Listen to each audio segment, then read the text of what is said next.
Okay.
Okay, we got 1 minute, but we're still waiting on Dagim and Nicholas, I think.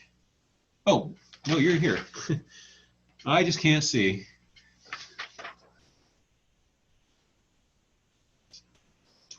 Right, still waiting on Dagim.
Okay, we're all here.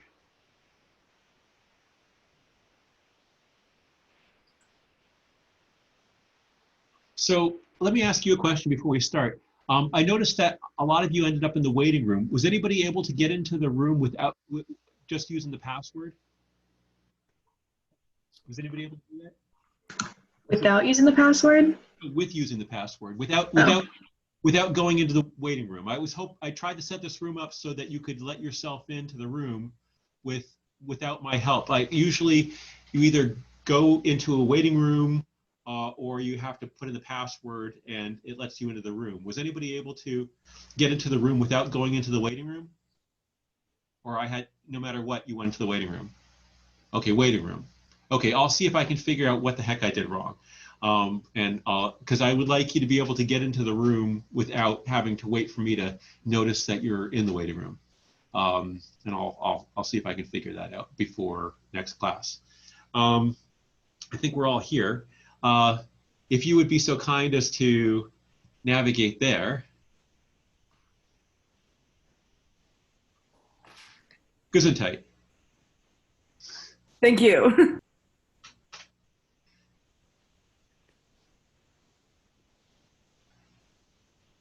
And once you're there, if you could click on Math 241 Linear Algebra. There isn't too much there yet, but the syllabus is there. So you can click on the syllabus.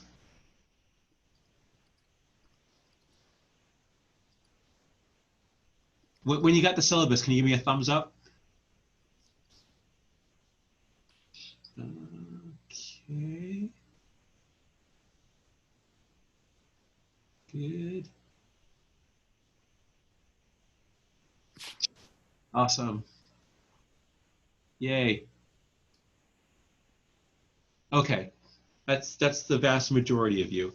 Um, so, well, I think you all know who I am, and assuming you get here, you all know where to find me. So that's not all that much use. I don't know why I keep putting my phone number, my office phone number, on my syllabi. It's been like a decade since a student has gotten a hold of me using my office phone number, but there it is. I'm a creature of habit. Email, much more reliable, and the web address where you navigate it already. Office hours this semester I didn't put right on the syllabus in case they need to change. When you navigated to that first web page, the one up on the board, the main my main web page, my office hours were there. I have office hours right now scheduled 4 days a week, all via Zoom. Um, and on Mondays and Wednesdays, they are in the afternoon, I think from 1:30 to 2. And on Tuesdays and Thursdays, they're in the morning from 10:30 to 11, I believe. And if that's not working for you, just send me some email and we'll set something up and I'll be able to meet with you. Also, what I'll be doing during those half-hour periods is monitoring Zoom. Not this web page where, not this Zoom meeting where we are now, but the Zoom link that I put on the main page there. So if you happen to get there and I'm not there, just send me email or something. And it just means that I looked away from my computer, my phone, or wherever I have Zoom loaded, and I need to look at it again. So just, you can get me right back there, but I will try to monitor during those half-hour periods in case you need to see me. So the text, I think I posted Linear Algebra by David Leith, 3rd edition. It's an old version of the text. I think you should be able to pick this up for under $10. So please, don't buy it for full price. So don't try to buy a new version. Buy an old version. But this is it. It's on the syllabus, and it should be very cheap. Catalog description of the course you don't need from me. The course objectives, you don't need me to talk about this. Help. So you have all, or most of you have heard me talk about asking questions in class in previous semesters. It is all the more important this semester. We are sort of under these weird circumstances where we are physically separated. It is harder for me to see you when I am at the blackboard. So it's going to be harder for me to know when you have a question. So let me invite you, if you feel comfortable, please leave your camera on. If you don't, it's not going to be possible for everybody, but if you feel comfortable, I'm going to invite you to leave your camera on. If you feel comfortable and there's not too much noise where you are, feel free to leave your microphone on. Again, that won't be possible for everybody. Some people have background noise.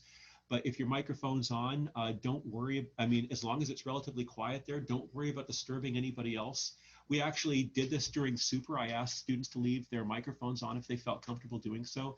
And I think it helped make it feel a little bit more like a class and a little less like you were watching a video, because you could sort of hear other people, sort of moving around. I didn't think it was too distracting. I don't know about my students, but I thought it was pretty good. So just, I know it's not necessarily comfortable, especially if people are talking in your house and whatever, but if it is, feel free to do so. Anytime you have a question, again, your pictures are much smaller than I would prefer. I'd love to have a big screen with all of you there so I could see you clearly. That's not going to be an option for me. So if you have a question, and your hand, don't put your hand up, just yell out at me. Just say, here's my question. And don't wait for me to see you, just ask. I think in the balance of things, if you're worried about disturbing people, I wouldn't. I think it'll be far more useful just to go ahead and ask. Remember that it's so easy, especially in math class, to get yourself into this weird mindset where if you don't understand something, you talk yourself into the idea that you are the only one who doesn't understand, and look at everybody else's faces. They clearly understand perfectly. Well, let me let you in on something. Your classmates are excellent actors, and so are you.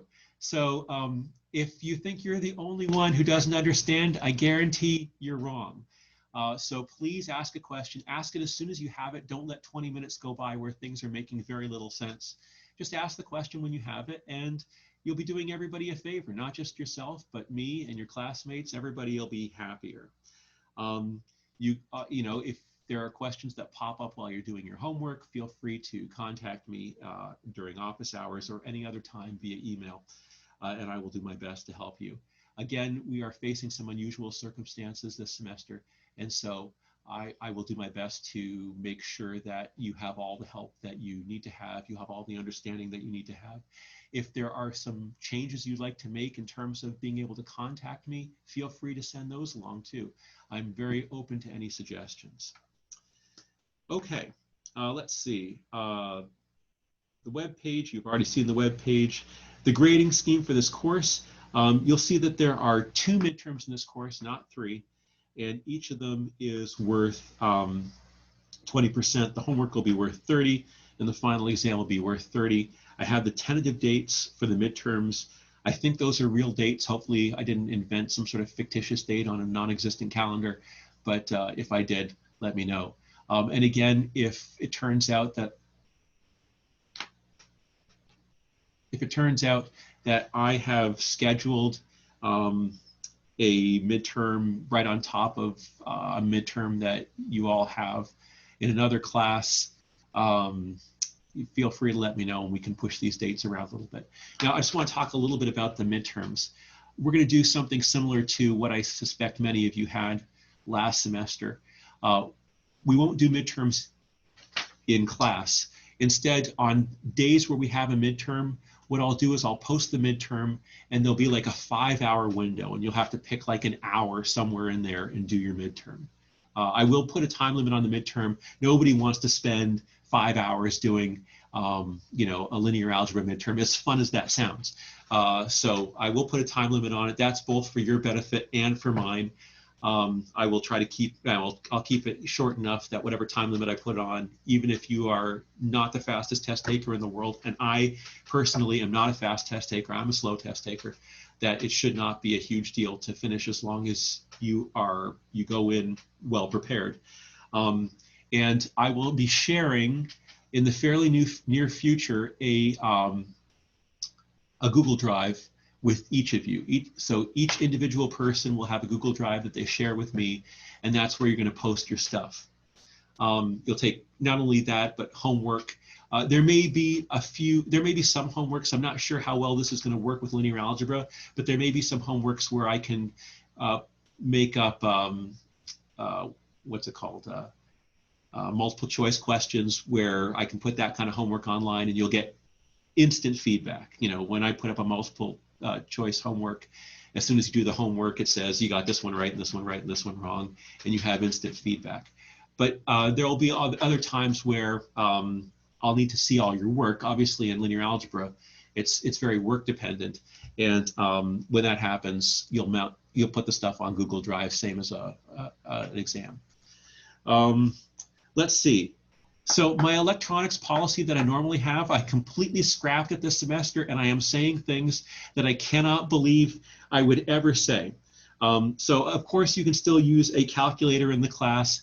You may use your phone app as a calculator even during exams this semester.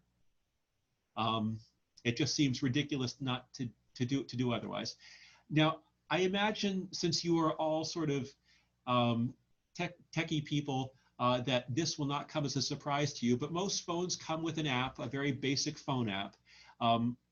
If you think that phone app might be a little too basic for you, hopefully you already know this, but when you turn your phone sideways, the phone app gets more buttons on it.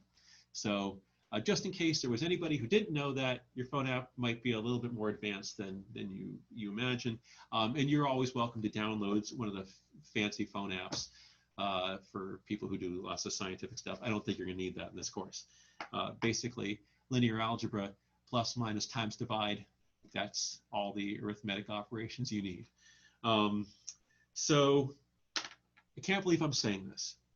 You may talk to your classmates during class. If you want to set up a Discord server or anything, you may. Don't talk to people outside the class during class. So during class, you may talk to each other. Okay, deal? Not people outside the class. Let's see. And of course, when you're taking an exam, this is not a good time to be talking to anybody. Please, when you're taking an exam, just do it by yourself. Don't talk to anybody. If you have any questions, feel free to ask me. So the usual paragraph about accommodations, the usual paragraphs about academic honesty. The most important thing in this class is please don't pass off anybody else's work as your own. When you're working on an exam, nobody should be helping you. You shouldn't be helping anybody else, that sort of thing. And pledge problems you should be working on by yourself. But on the whole, I do encourage you to work and study together, especially this semester where we are physically isolated. Feel free to work on practice problems together. Feel free to work on just about anything together. If you have a pledge problem and you want to work together, change the numbers and work on that together, and then just do the pledge problem as it stands by yourself.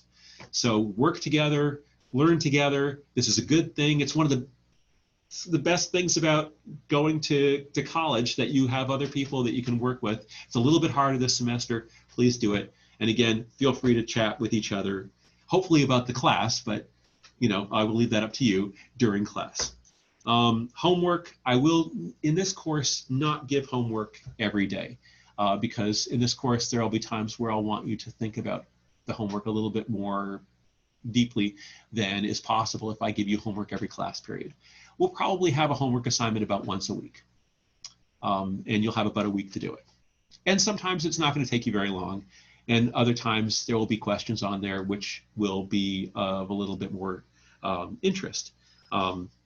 So that's that. Let's see. I'll explain on the webpage. I'll try to be very specific about when homework assignments are due, so you don't have to do any guesswork. I mean, that's kind of pointless anyway for me to make you guess when homework assignments due. I will try to, if it's not clear to you, let me know, and I will try to do my best to clarify. I have put a tentative schedule down. This schedule is a little bit compressed, obviously, because we only have a 13-week semester instead of a 14-week semester as we usually have. I lament the loss of the week.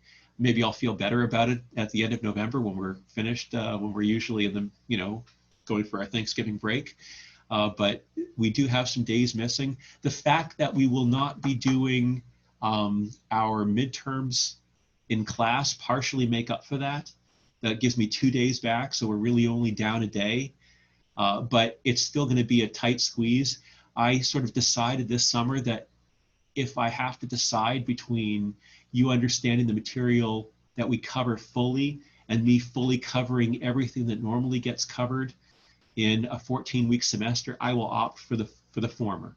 I want to make sure that by the time we're finished the course, everything that we covered is understandable to you. And if there are a few topics I have to nix from the course, so be it. So that's my philosophy. So I hope that I don't make you feel rushed this semester. I'm hoping that what we do is clear. Linear algebra is one of my favorite subjects. It's really beautiful, and it's very different from studying calculus. When you study calculus, basically you study this topic, and then you study this topic, and then you study this topic. Studying linear algebra is way more organic. We will basically be talking about the same idea all semester. Has anybody ever heard the story about the blind men and the elephants? The elephant. So you have these blind men, and they're trying to figure out what an elephant is, and they each have an elephant in front of them. I mean, they each have the same elephant in front of them, and one of them reaches up and grabs the tail, and they say, oh, well, an elephant is a rope. And one of them reaches up and touches the leg, and they say, oh, an elephant is a tree trunk. And so on. They each touch a different part of the elephant, and it seems different to them. That's a little like what studying linear algebra is. We're going to start studying the same object, and we will continue sort of moving around it, and after we're done, you'll realize that we've been poking around the same idea the whole semester, but it looks different from every angle. That's really the only way to learn it. There's no way for me to just plunk it down in front of you and go, here, elephant. It's just not going to work. So there is a blurb here about mandated reporting, which probably appears on all your syllabi. Feel free to read that at your leisure. What are your questions?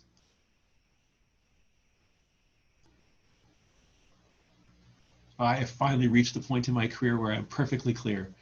This is awesome. Okay, so let's just start. How are we doing? 10:18.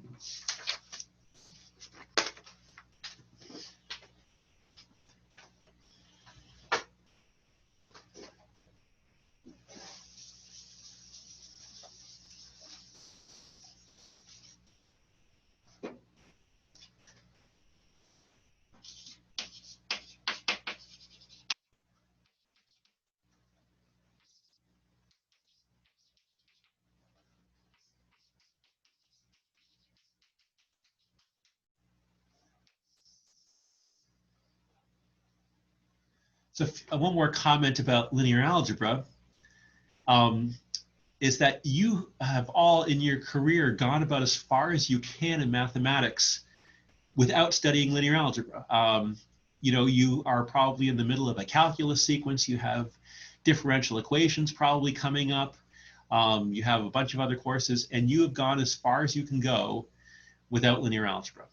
This is sort of a little bottleneck you have to go through, and it's going to take us 13 weeks to do that. The second thing is, one of the nice things about studying linear algebra is it starts off with a subject that you have probably seen, well, certainly in high school, and probably in middle school, systems of linear equations.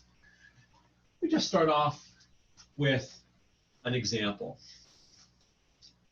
How about x plus 2y equals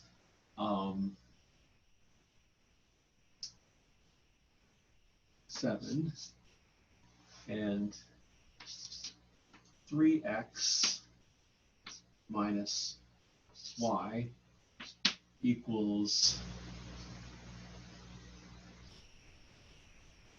1.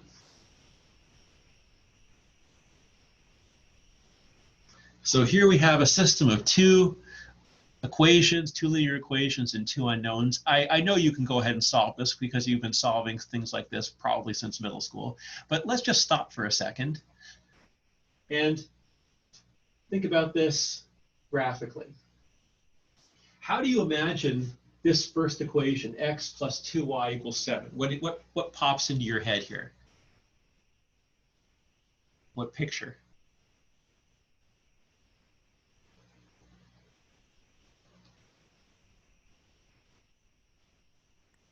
A straight line? It's a straight line, right? X plus 2y equals 7. So this is a straight line. We have, let's put x and y axes down. We have two variables. We can assign each one an axis. So x plus 2y equals 7.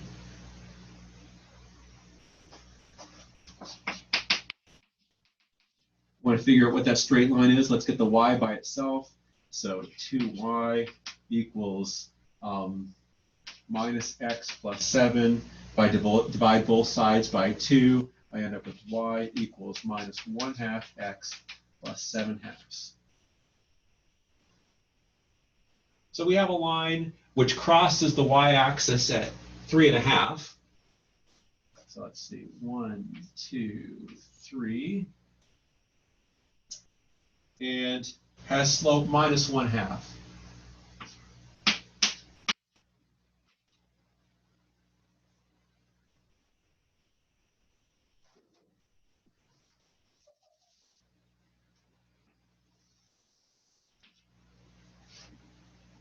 One, 2, 3, 4, 5, 6, 7, 8. So this thing crosses the y-axis at 7/2, 3.5, and it crosses the x-axis at 7. I'm sure you could find the x and the y intercepts of this line. So let me do my best to sketch that. Apologize in advance for any wonkiness. No, that's not too bad.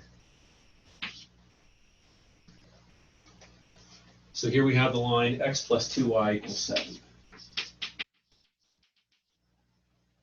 And here I have another line, 3x minus y equals 1. So this crosses the, well, I mean, we could again write this as y equals 3x minus 1. So this crosses the y-axis at -1.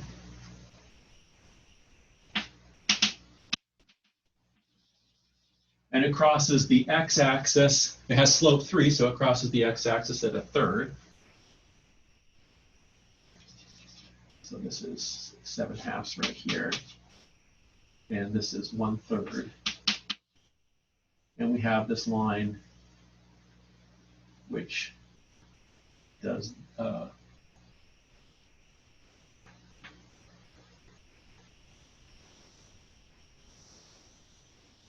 that. 1/3, yeah. So here we have the line 3x minus y equals 1. And if I ask you to solve this system, so we have a system of 2 linear equations in 2 variables, x and y. Graphically speaking, what am I being asked to do here? Find where they intersect. Find where they intersect, right. I want to find where these 2 lines intersect.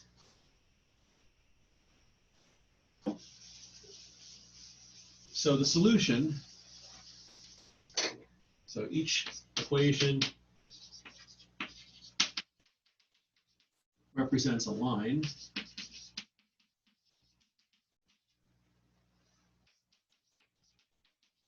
In R2 in the plane. And I want to find out where they intersect.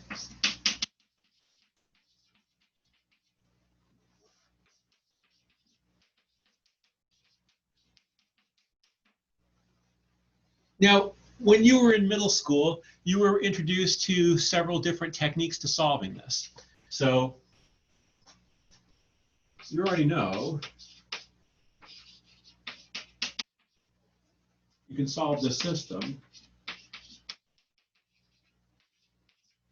via what was called elimination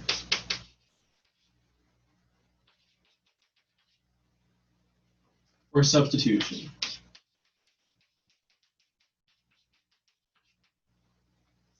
Remember, substitution would be like in the second equation, we'll solve for y and plug that into the first equation, and then we'll only have x, right? That's how you do this by substitution. We are going to focus on the method of elimination.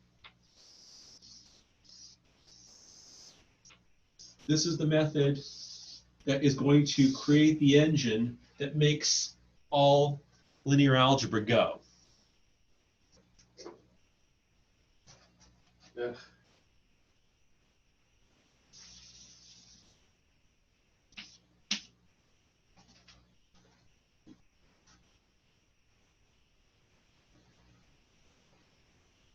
Okay, so I have 2 equations here, 1 and 2. Now I know you've done the method of elimination before, but generally when you first do elimination, it's basically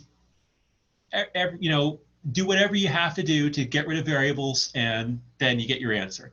We're going to be a little bit more organized about it this semester. In fact, I take that back. We're going to be super organized about it this semester. What I'm going to do is start by looking at this as a rectangle, and that rectangle has a diagonal.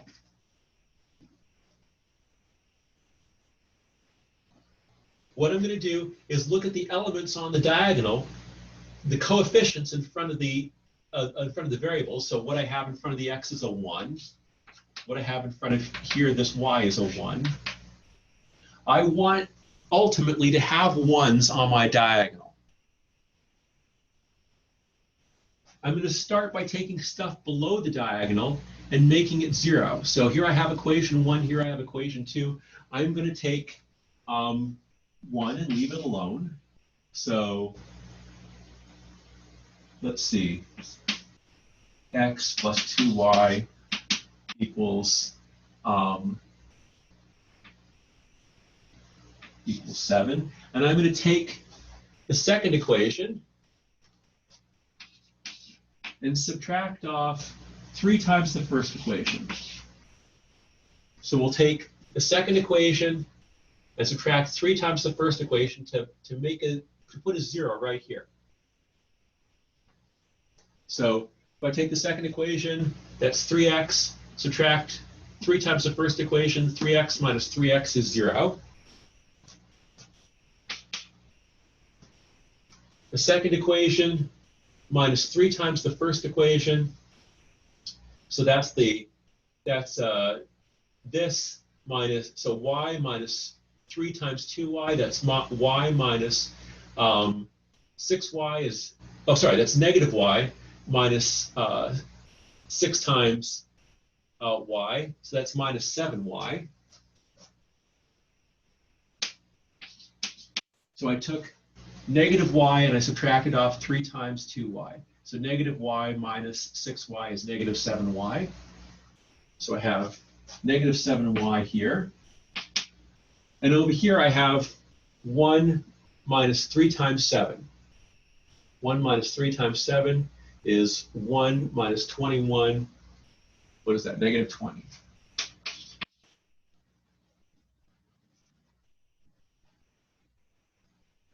And again, the reason I took the second equation and subtracted off 3 times the first equation was to make the coefficient below the diagonal equal to 0.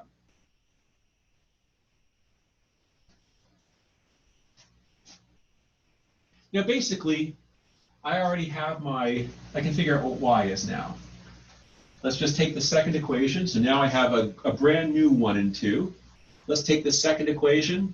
We'll write the first one again, x plus 2y equals 7. I'll take the second equation and multiply it by a 7th. In other words, divide by 7. So I'll take 1/7 times equation number 2. Sorry, negative 1/7 times equation number 2, because I want to cancel out that minus sign. So if I take this and multiply by negative 1/7, I just end up with y. And if I take this and multiply by negative 1/7, I end up with 20/7.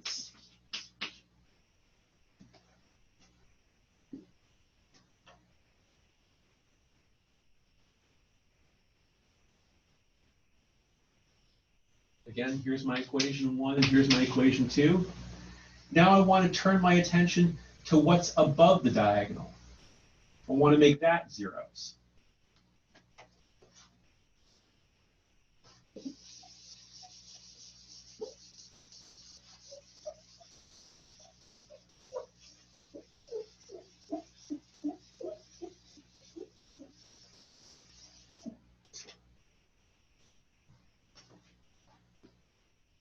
By the way, x plus 2y equals 7, that's the same first line that I had over here before. Y equals 20 divided by 7. What's the line y equals 20 divided by 7 look like on this picture? Right, exactly. It's a horizontal line, right? It's a horizontal line at height 20/7. So 20/7 is just a little bit less than 3. It's a horizontal line right there.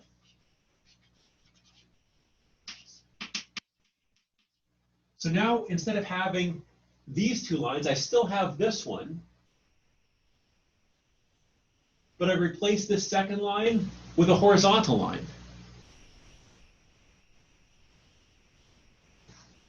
And now let's get rid of that, the 2y right here. So I will take equation 1 and subtract off 2 times equation 2. Because I want to make this a 0. So I have to subtract off some multiple of y. So if I take equation 1 and subtract off 2 times equation 2, I end up with, the x is still there. I have 2y minus 2y, that's 0. And 7 minus 2 times 27ths is 7 minus 47ths. So 7 is 49 sevenths, minus 47 is 9 sevenths.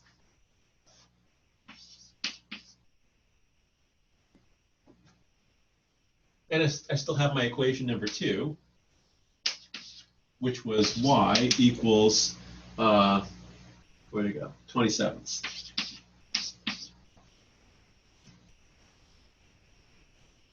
So y equals 27ths, that's this horizontal line. What's x equals 9 sevenths? Yeah, it's a vertical line, right?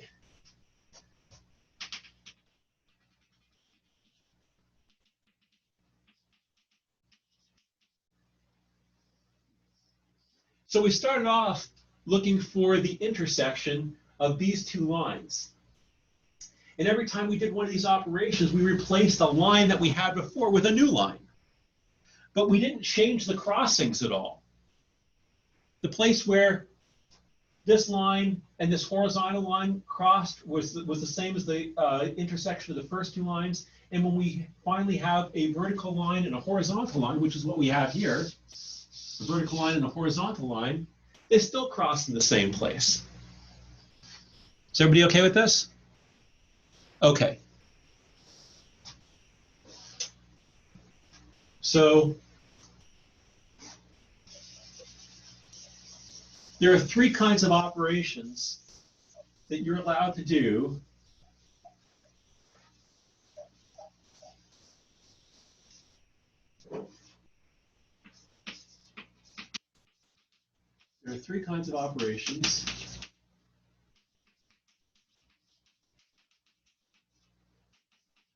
you can do with these equations when using the process of elimination.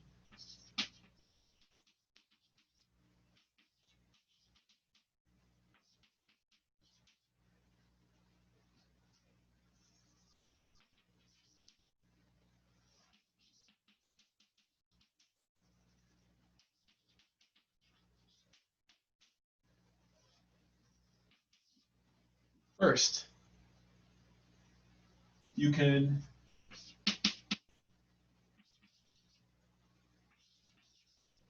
add or subtract. Let me make this very specific. You can replace an equation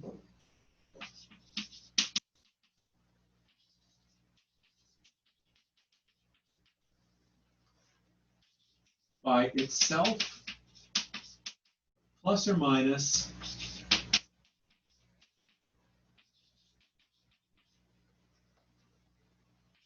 a multiple of another.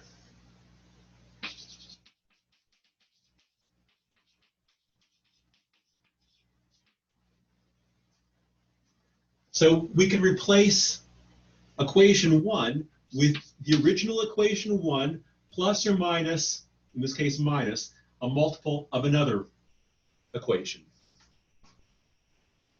Secondly, you can replace an equation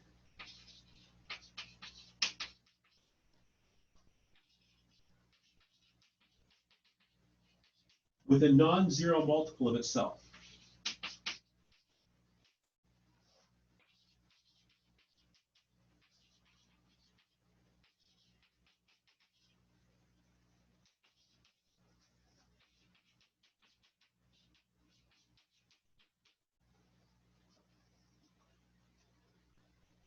And last, you can change the order of the equations. So you can, a good way, flip two equations.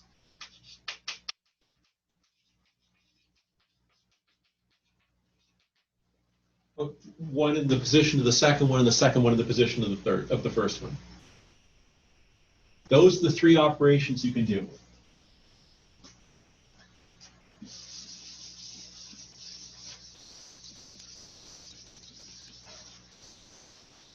So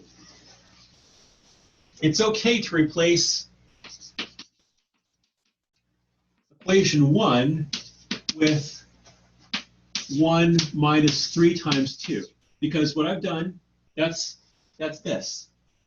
It's okay to replace equation 1 with 1 minus 3 times 2. I've taken the first equation and replaced it with itself minus a multiple of another equation. So this is okay. If I replace 1 with 2 times 1 minus 2, this is not okay. I haven't replaced it with itself plus or minus a multiple of a second one. I've replaced it with a multiple of itself plus or minus a second one. This is not a legal move. Mathematically speaking, it's fine. I mean, it won't lead you to any wrong answers right now, but this is not one of the 3 legal moves that we are going to put in here, and there are reasons that we have these moves exactly as we have them. So this is okay to do in a single move. This is not. You could do this by combining 2 moves, by first taking 2 times the first equation, doing a number 2, and then subtracting off something else. So this is 2 moves, not 1. Okay. I know we still have 11 minutes on the clock today, but I am going to end things a little bit early. Are there any questions right now, either about what we talked about today or about the logistics of the course? Okay. Any suggestions about how you'd like things to be different than they were today?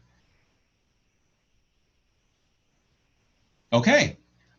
If you think of anything later, or if you suddenly decide, no, that was no good, just let me know, and I'll be as flexible as I can be. All right, well, I guess I will see you all Wednesday. I'm sorry to say there will be no homework tonight. I hope you are okay anyway. One thing you may have noticed about the web page when you logged into the initial web page is it said, you know, you were signed out and you could sign in. Right now that doesn't do anything. I mean, you can sign in and it'll say hello, whoever you are, but it won't really actually accomplish anything. But there will be, I'm hoping before too long that the web page can help keep track of what your grade is on your assignments, so you can just get it all there. I am, as we speak, honing my JavaScript skills, and I am sort of halfway there, and I'll see if I can figure the rest of it out in the not too distant future before you actually have some grades that you need to look at. Any questions? Bye, everyone. See you in the next Zoom meeting. I'll see you in like, yeah, 20 minutes.